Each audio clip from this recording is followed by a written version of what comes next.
Hello everybody, my name is Game DNA. Welcome back to Five Nights at Freddy's.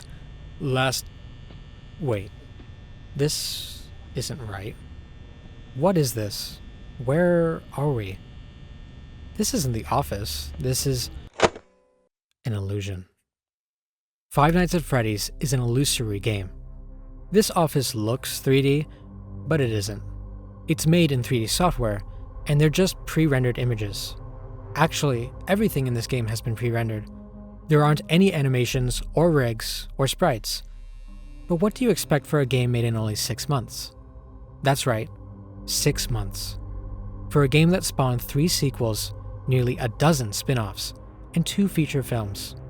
A game that became an undisputed cultural phenomenon. So how did Mr. Cawthon do it? How did he create one of the biggest indie games ever made in a mere half year? Let's deconstruct the game step by step in 5 parts to get the recipe of its DNA. This is how to make Five Nights at Freddy's.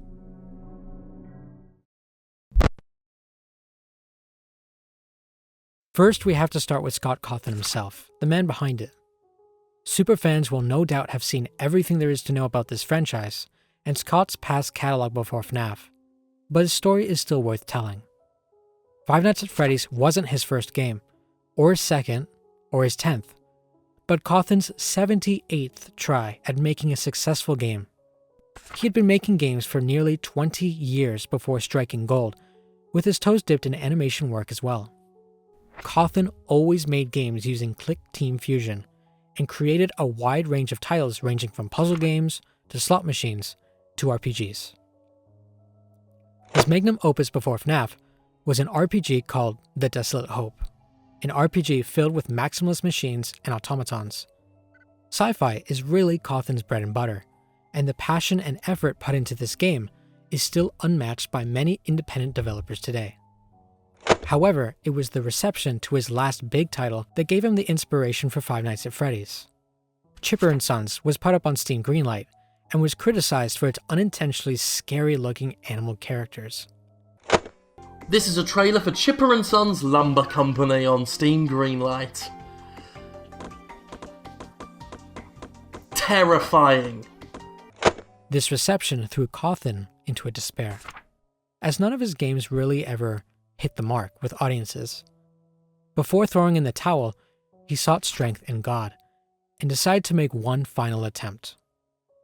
They think my characters are scary? Alright, let's go with that. Let's do scary.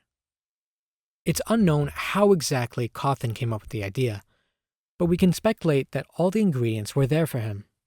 A family man living in Texas, animatronic puppets, or just animatronics, are somewhat common in American culture. Seen at theme parks, local fairs, in films, toys, and yes, restaurants. Most famously in the American chain Chuck E. Cheese. They're complicated machines that simulate movement via a complex network of moving parts, sometimes called automata. One such famous example is the Silver Swan, created way back in 1773 by inventor John Joseph Merlin and James Cox. Using a system of silver, glass rods, and clockwork, the swan moves in a lifelike fashion and picks up and swallows fish from the glass river it swims in. But automata come in all flavors, from little dolls to cuckoo clocks. It was in the 1980s that animatronics were starting to make a scene in American culture. Chuck E. Cheese in 1977, Showbiz Pizza Place in 1980, and the Circus Playhouse Band were some of the first restaurants to use animatronics to enhance the dining experience. The very first of these was the Big Cheese's portrait that moved its mouth, arms, and eyes. Automatons, animatronics, in essence, living machines, have been around for a very long time. They've been used in a horror setting before, like in The Thing or Jaws, and for consumer Halloween decorations too. But these are all intentionally scary. Chuck E. Cheese and his friends are simply uncanny, like clowns. But never before have whimsical, child-friendly animatronics gone the way of the clown. It seems simple, it really does. But before Five Nights at Freddy's, nobody had made animatronic mascots into killer machines. And who better to capitalize on this than Scott Cawthon, whose interest in complex automata was the focal point of the Desolate Hope. It's honestly an idea anyone could have. He was just the first to take notice of the fact that animatronics pretty freaky, and under the friendly Chucky face was a system of hydraulics, circuitry, and mechanisms that could absolutely maim or kill you with a soulless smile on their face. This is the golden idea, a completely novel concept brought to the growing indie horror game scene. Let's get into some gameplay.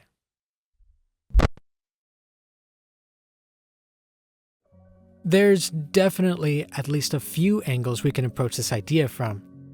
You could play as a child who needs to survive their birthday party or something like that. You could be an animatronic repairman, do puzzles, and avoid getting mauled. Also good. You could work in a factory and be tasked with assembly, then be locked inside and have to survive until morning. Survive until morning. Sounds like a good idea. But you definitely want to be in a restaurant, and it would be best if you're an average Joe making a living. That would give the enemies a reason to attack you. So then we arrive at the core gameplay concept. Security guard watching the restaurant after closing.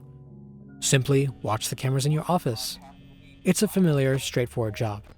You know what these people do intuitively, allowing the player to immediately fall into the role. But it's also risky. One of the most interesting things about the final build of Five Nights at Freddy's is its relationship with gameplay.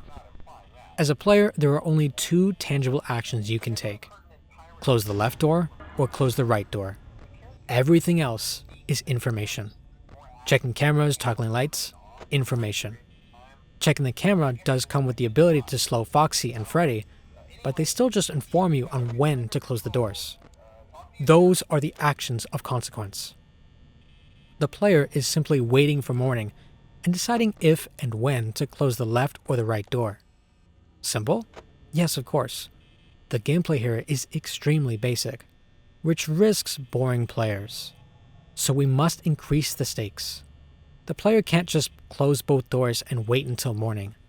Then there's no game. So the power mechanic serves as a resource the player consumes to perform actions. Run out of power, and it's likely game over.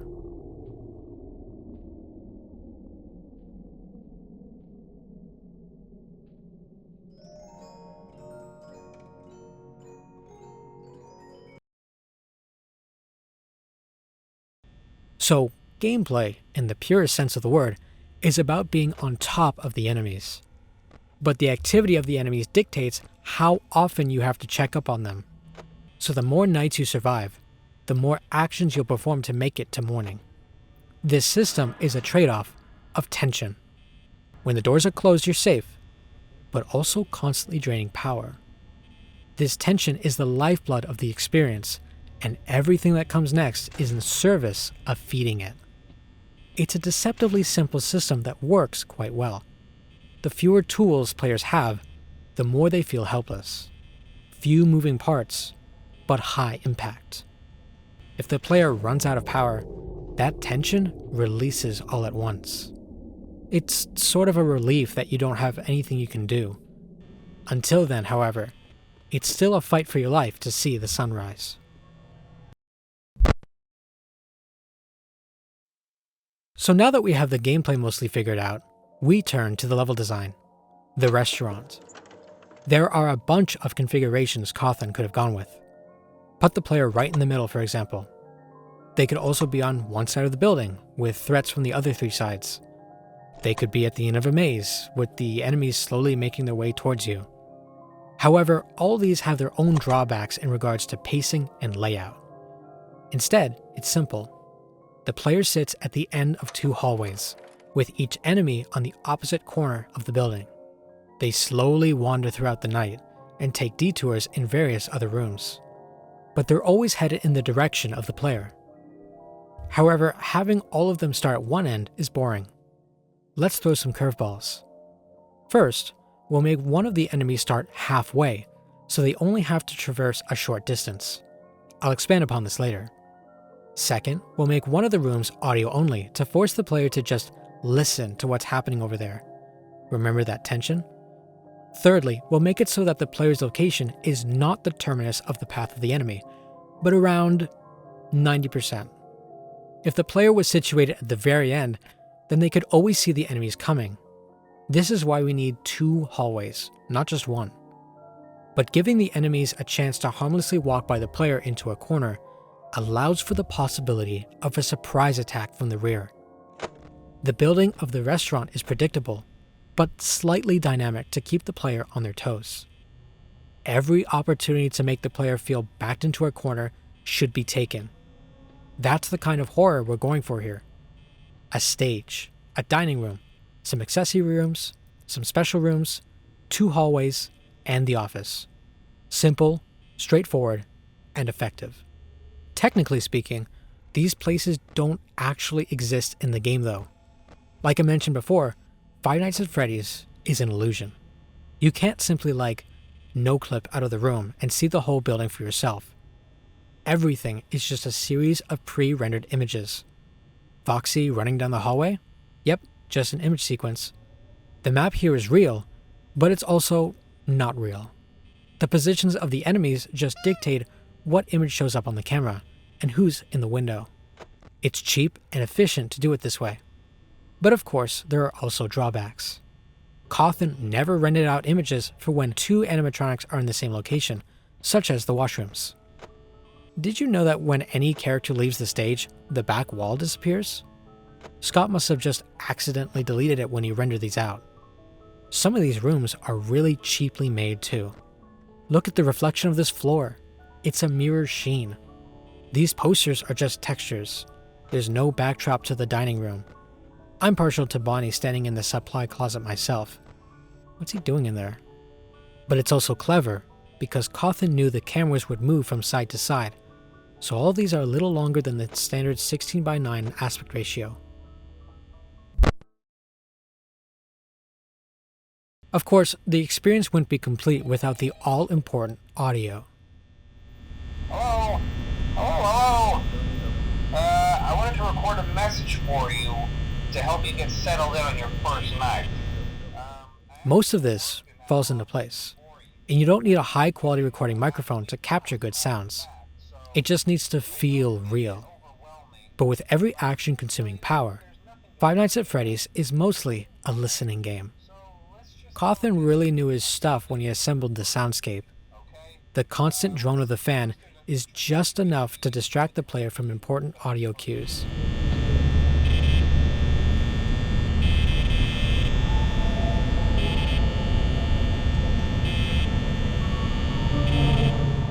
The clanging of pots and pans in the kitchen.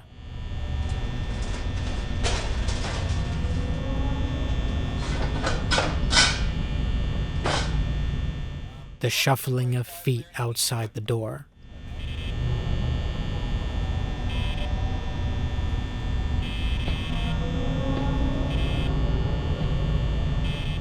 The laughs and carnival sounds echoing throughout the building.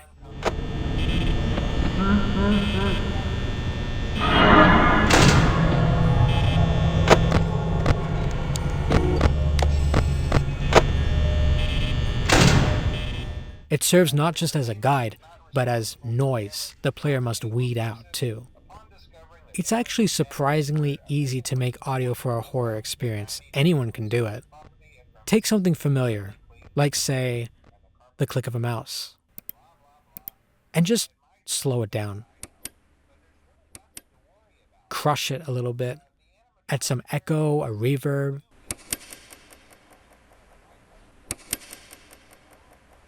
And voila, a nice, spooky sounding boom.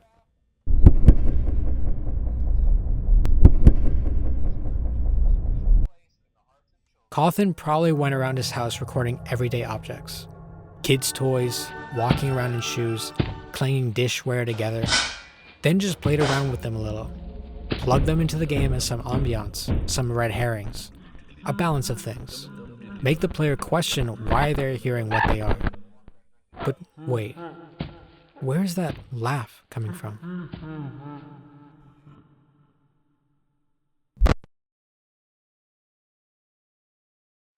The animatronics are going to be what drive home the entire experience. These characters will make or break the game. According to Cawthon, Freddy was always going to be the mascot, and was the first animatronic designed. If you think about it, a bear is kind of the perfect choice. If not friend, why friend-shaped? Deceptively cute, but powerful and territorial. Bears are the perfect analog for something you should be able to trust, but can't. The little top hat completes his assumed innocence. Bonnie and Chica followed suit. Rabbits and chickens are common farm animals and pets. But these animals could have been a wide range of things too. How about a dog and a cat? Too obvious. Anything carnivorous would obviously want to eat you. Lions and wolves wouldn't work either. The theme is woodland creatures or adjacent. An owl could do, so could a moose or a deer. But a rabbit and chicken are solid choices. You wouldn't expect them to be killer. Cawthon didn't really know what to make the fourth animatronic, but he knew there had to be one. He was very close to choosing a beaver, alluding to Chipper and Sons, but thought that would be too on the nose. So a fox was chosen instead. A bear, a rabbit, a chicken, and a fox.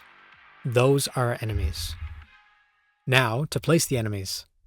Like I mentioned before, 3 furthest from the player and 1 close by is optimal. 4 enemies, 2 hallways, 2 each, but not equal. If all enemies were random, the game would be frustrating because the player wouldn't be able to observe them and their habits. If they were all predictable, then there'd be no horror. There has to be a semblance of a pattern with these things. They're also the focal point of the whole game, so the most care and attention should be put into making these feel as real as possible. So the enemies naturally fall into 4 key roles, 2 constants and 2 variables. Bonnie is always on the go.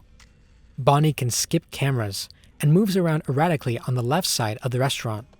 The left side's constant. The magician. Now you see him, now you don't. Wait, where'd he go? Sends anxious players into a blind panic flipping through cameras, always guessing his next move. Foxy is also always on the left side and does not move from his space in Pirate Cove, just down the hall from the player. The left side's variable threat. Foxy charges up over time, forcing the player to keep an eye on him as he won't move while the cameras are up. If he reaches full charge, he'll sprint down the hallway, giving the player a small window to react to him. He's not like the others. He operates on his own rules, his own time. The loose cannon. Instant game over to careless players. Chica is the second constant threat, appearing on the right side of the restaurant. Chica doesn't have any special quirks. She's the control of the bunch. It's almost like she doesn't know what she's doing. Rummages around in the kitchen, roams around the hallways aimlessly. The scatterbrain. Unremarkable, absent-minded. Unlike our star. Freddy. The second variable threat, appearing on the right side and only activating on night 3. The most dangerous of the bunch, he never backtracks and only moves closer to the player, letting out a laugh each time he does so. He won't appear in the window, which forces the player to constantly check their cameras. But he also won't move when you're watching him. He likes the attention. It's his restaurant after all. The kids are here for him, and now he's here for you. The Ringmaster. These 4 animatronics aren't just enemies or threats, they're actual characters. Even without any spoken dialogue, their placement and actions inform players on their motivations and personality. It sounds like a stretch, but learning their patterns are the key to winning the game. The way they move, when they do, and how they show up on camera all contribute to the library of knowledge the player has. The player has to learn and get to know these characters to be able to predict and act on their movements accordingly. Take all of these elements together, and you have a recipe for a smash hit horror game. So, how do you make Five Nights at Freddy's? First, it's all about the concept. Take something mundane or kind of weird and twist it. Great ideas come from life experience and the world around you. If your idea is exciting, then people will flock to it even if the finished product isn't polished or refined. Five Nights at Freddy's was made in only 6 months. It's a little rough around the edges, and it's mostly an illusion. But that illusion is what made it into an indie juggernaut. Second, Five Nights at Freddy's tight gameplay is no more complicated than it has to be to serve its premise. An effective gameplay loop will keep players engaged while you unravel the core. If your game is purely gameplay, lean into it. If it's just there to keep the players occupied, keep it simple. Third, Five Nights at Freddy's restaurant is familiar, yet unnatural.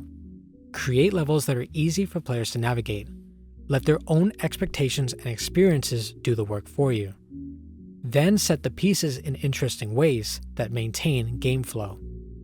Fourth, Five Nights at Freddy's makes the player listen. Good sound design enhances what's present already. The ears react faster than the eyes. It's not just music or ambience. Sound effects can tie events to knowledge too. Fifth, Five Nights at Freddy's animatronics are iconic. The star of the show should be unique and memorable. The characters all have distinct patterns and personalities, however subtle. If your world and characters can be extrapolated upon, if they make a player wonder what they're doing off screen, then you know you have something solid. These 5 principles make the core DNA of Five Nights at Freddy's. They're not inherently special, but they've been arranged in a unique way that's made the game a breakout runaway hit and started its own subgenre of horror. The building blocks are here, ready to be used by anyone. If you've made it this far, thank you.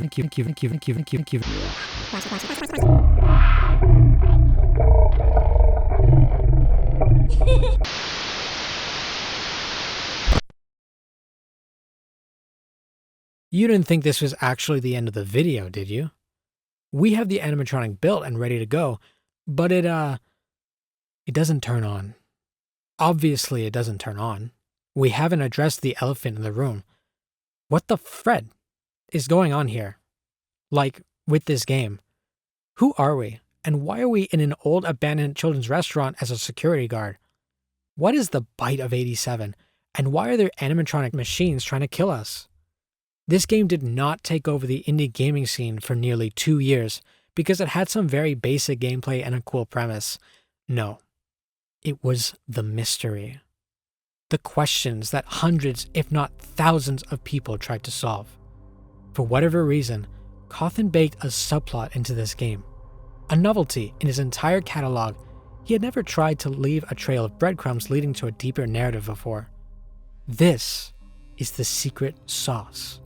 And it's what made Freddy an icon.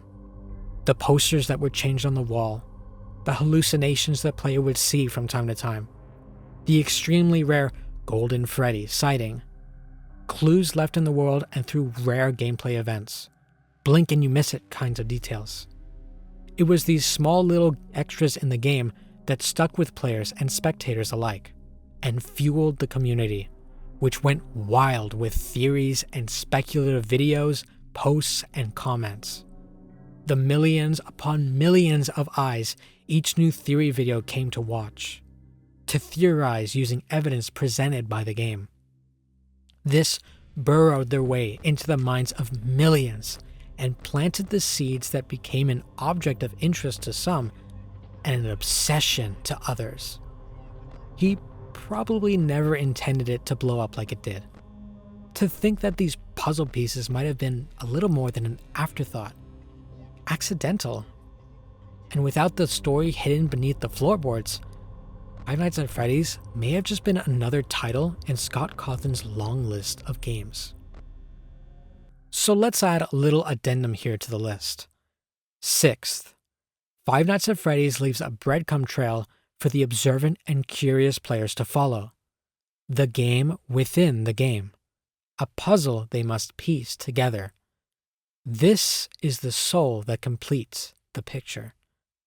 All these elements, executed perfectly, turned a small little indie game made in just 6 months into a worldwide cultural phenomenon, spawning a multimedia franchise that is still beloved today. Scott Cawthon wasn't someone special. He just noticed that those animatronic puppets at a restaurant he went to with his kids were kind of creepy. The rest is history. If you've made it this far, thank you very much for watching. This has been Game DNA. Stay smart, doubt what you know, and have fun.